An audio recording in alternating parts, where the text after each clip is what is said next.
Hello, welcome to my channel Ujian Akhir Semester Sistematika Tumbuhan Rendah yang meliputi Bryophyta, Lichenes, dan Pteridophyta. Perkenalkan, nama saya Bunda Maria Soindala, mahasiswa pendidikan biologi semester 3. Materi yang pertama yaitu Bryophyta. Lumut atau Bryophyta adalah tanaman yang pertama kali bisa tumbuh di tempat yang lembab. Ini karena spora lumut sifatnya ringan, sehingga mudah terbawa angin untuk kemudian berkecambah menjadi tumbuhan lumut yang dewasa di tempat yang lembab. Ciri-cirinya, secara umum, lumut memiliki 5 ciri-ciri yang harus kita ketahui, yaitu yang pertama, belum bisa dibedakan antara akar, batang, dan daunnya.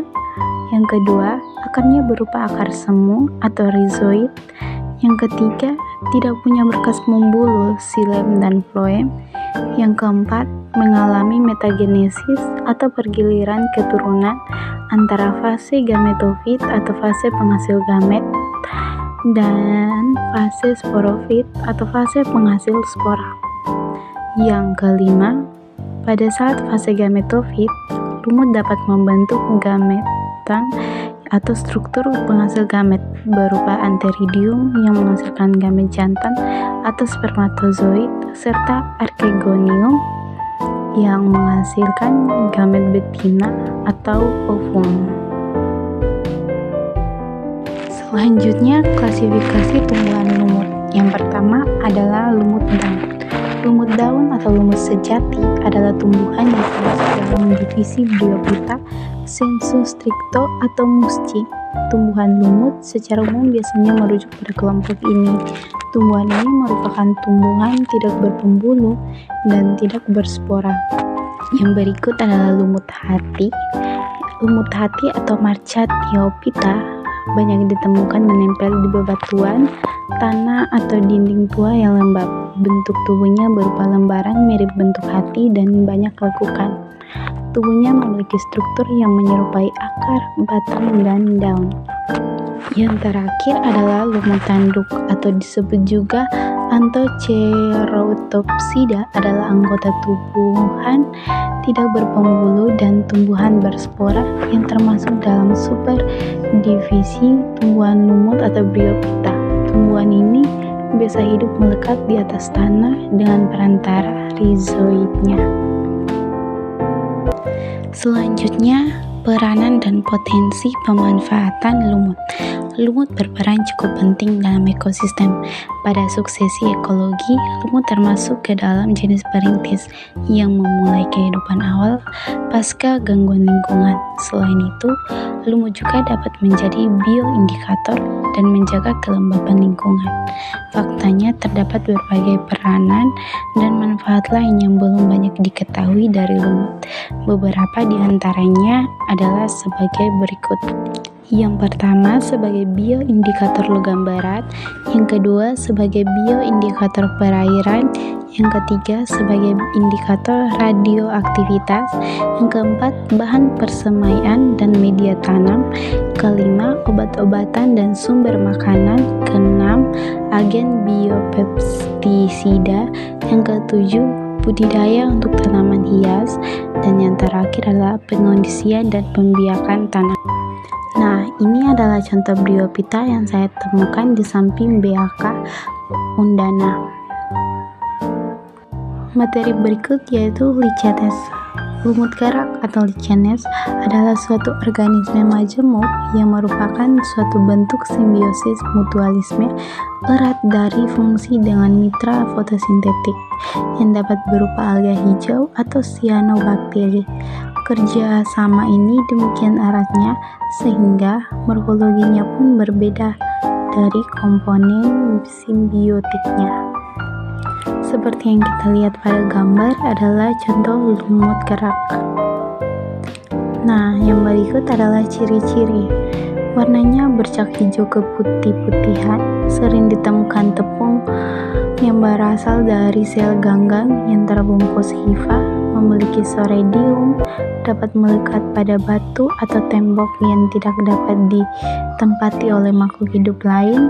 Oleh karena itu, lumut kerak disebut juga tumbuhan pioner atau vegetasi perintis.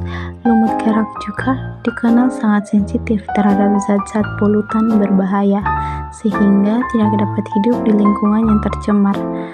Pertumbuhannya talusnya lambat. Dalam 1 tahun pertumbuhan talusnya kurang dari 1 cm, bersifat autotrof dan mampu mengikat nitrogen di udara.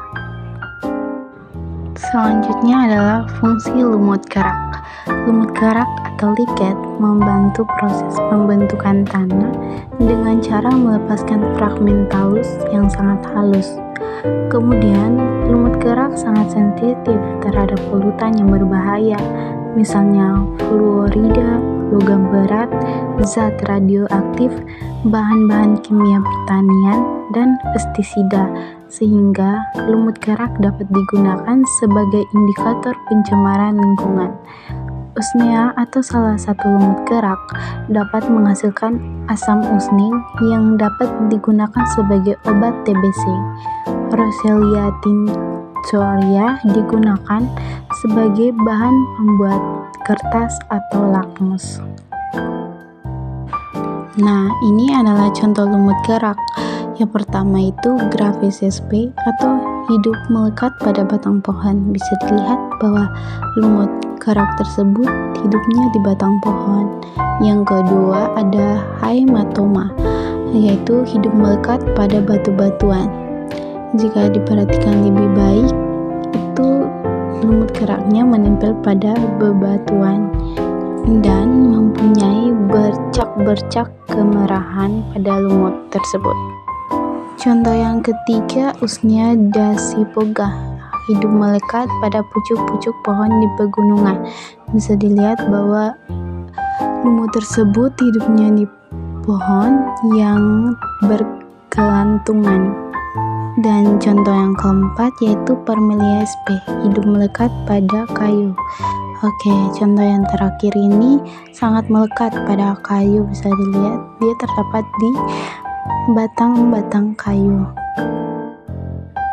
Ini adalah contoh lichen yang saya temukan di samping kantin Undana.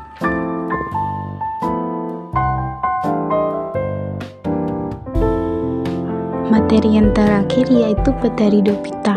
Tumbuhan paku atau Pteridophyta adalah divisi dari kingdom Plantae yang anggotanya memiliki akar, batang, dan daun sejati, serta memiliki pembuluh pengangkut.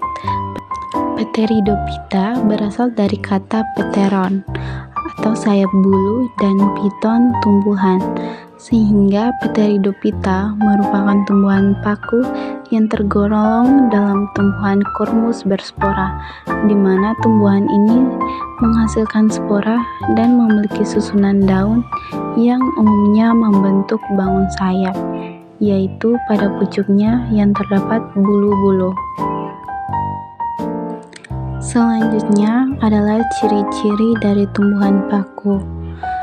Ciri-ciri tumbuhan paku diantaranya adalah sebagai berikut. Yang pertama, akar. Batang dan daun memiliki berkas pembuluh pengangkut berupa xilem dan floem. Dapat ditemukan di air, di tempat lembab, menempel pada tumbuhan lain sebagai epifit, atau di sisa-sisa tumbuhan lain dan sampah-sampah sebagai saprofit. Yang ketiga, tidak menghasilkan biji tetapi menghasilkan spora. Spora terdapat di dalam kotak spora atau sporanium. Kotak-kotak spora tersebut terkumpul dalam sorus. Sorus-sorus ini kemudian berkumpul di permukaan bawah dari helaian daun, mengalami pergiliran keturunan atau metagenesis. Tumbuhan paku yang kita lihat sehari-hari disebut generasi sporofit. Yang berikut, daun yang masih muda menggulung. Daun tumbuhan paku ada yang khusus menghasilkan spora, disebut sporofil. Daun yang tidak menghasilkan spora disebut tropofil, berfungsi untuk fotosintesis. Yang berikut tidak berbunga, dan yang terakhir umumnya memiliki rizom atau batang yang terdapat di dalam tanah. Selanjutnya adalah sistem reproduksi pada tumbuhan paku.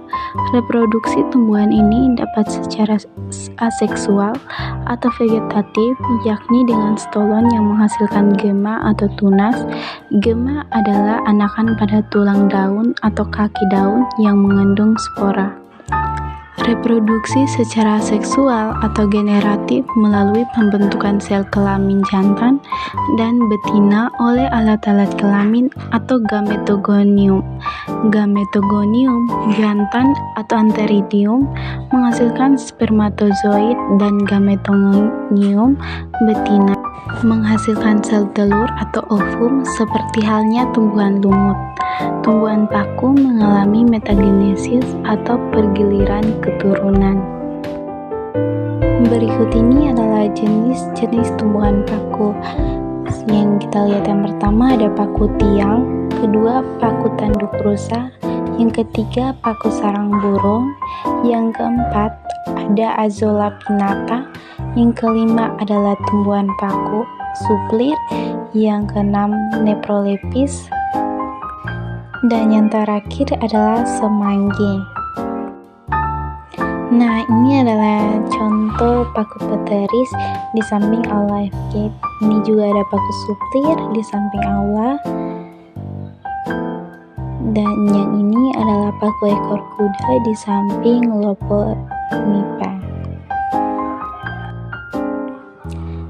Thank you for watching. Semoga ilmunya bermanfaat, guys. Thank you.